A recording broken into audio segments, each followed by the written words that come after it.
ꯍꯧꯖꯤꯛꯀꯤꯗꯤ ꯑꯩꯈꯣꯏꯒꯤ greeting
traditionally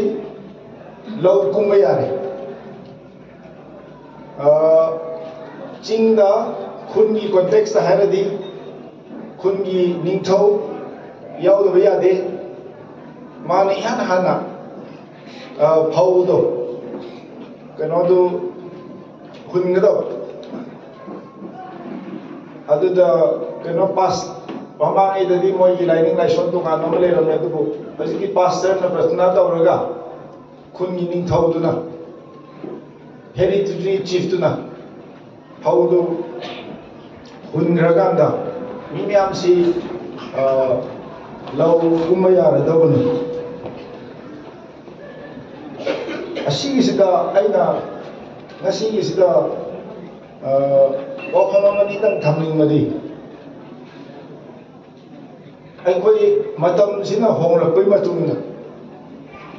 aikoi 19th century natre 20th century natre 21st century de lagre aduna aikoi si mamangi da agrarian economy haina maroina phaulinga phauloga adudagi maroina adudagi lanthumsi tan mai ta aduma punsi si hingamani adubu ngasidi matam na hongrapoi matungina aikoi phau thaba jisu marudi amoi adu warsu adudagi aikoi thaudan nate mana masing mayam thaba jisu marudi amoi adu warsu asi aikoi lanthumgi economy da mate ama onde haina haini aduna asigi yauna aina hainingudi asigi praman lauraga English ki da ya phau ama proverb amale ko mayam na nga mai ni shamtara kharba adudi as you sow so shall you reap hai amale nangna thaba nangna hunmado nangna ona lokjagdawni nangna phamjagdawni hai bama adu hairaga aina hainingudi hojik tiliba ikoi mayam singse aikoi si asigi tanda si lauraga aikoi si like laishu isda marupun masi yam darkhawe adudagi hojikan si skilling haiba skill acquisition haidi kari kara kungan towan bagi thabak shuba haibagi ꯑꯁꯤꯒꯨꯝꯕꯒꯤ ꯀꯩꯅꯣꯁꯤ ꯌꯥꯝꯅ ꯁꯔꯀꯥꯔꯔꯣꯝꯗꯒꯤꯁꯨ ꯃꯌꯥꯝ ꯑꯁꯤ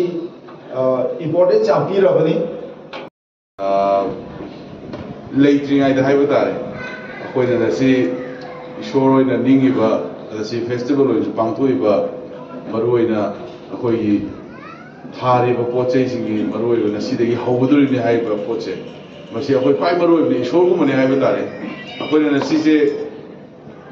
ꯅꯨꯡꯁꯤꯠ ꯌꯥꯎꯗ꯭ꯔꯗꯤ ꯑꯩꯈꯣꯏ ꯁꯣꯔ ꯍꯣꯟꯕ ꯌꯥꯗꯦ ꯑꯗꯣ ꯍꯧꯖꯤꯛ ꯅꯨꯡꯁꯤꯠ ꯌꯥꯎꯍꯟꯕ ꯍꯥꯏꯕꯁꯦ ꯄ꯭ꯂꯥꯟꯇꯦꯁꯟ ꯃꯌꯥꯝ ꯇꯧꯕꯒ ꯆꯞ ꯃꯥꯟꯅꯩ ꯑꯗꯨꯃꯥꯏꯅ ꯇꯧꯅ ꯃꯤꯑꯣꯏꯕ ꯑꯃ ꯍꯤꯡꯕ ꯃꯇꯝꯗ ꯆꯥꯅꯕ ꯆꯤꯟꯖꯥꯛ ꯂꯩꯇꯕ ꯌꯥꯗꯦ aduna chana chinjak leina hona matamda yana amda darkar leise madubu preserve tawduni tasena ma holy bible da yauriba mayam singse pabiraba madu implement tawba nasi thoiba thotokse aidi thomoy na aidi khale marande gai gino ha matamda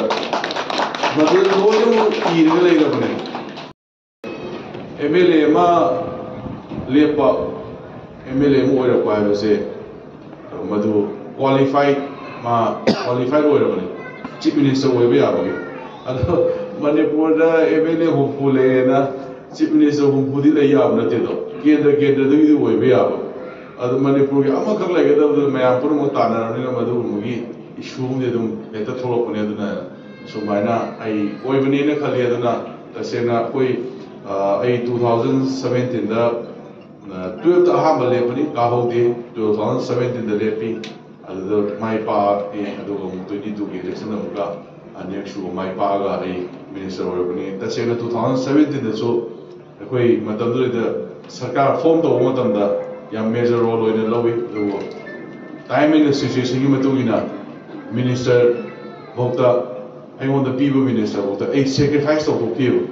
maram de koi sarkar lehoba jati gi oiba sumba sarkar amale hodun hena maru oena adumba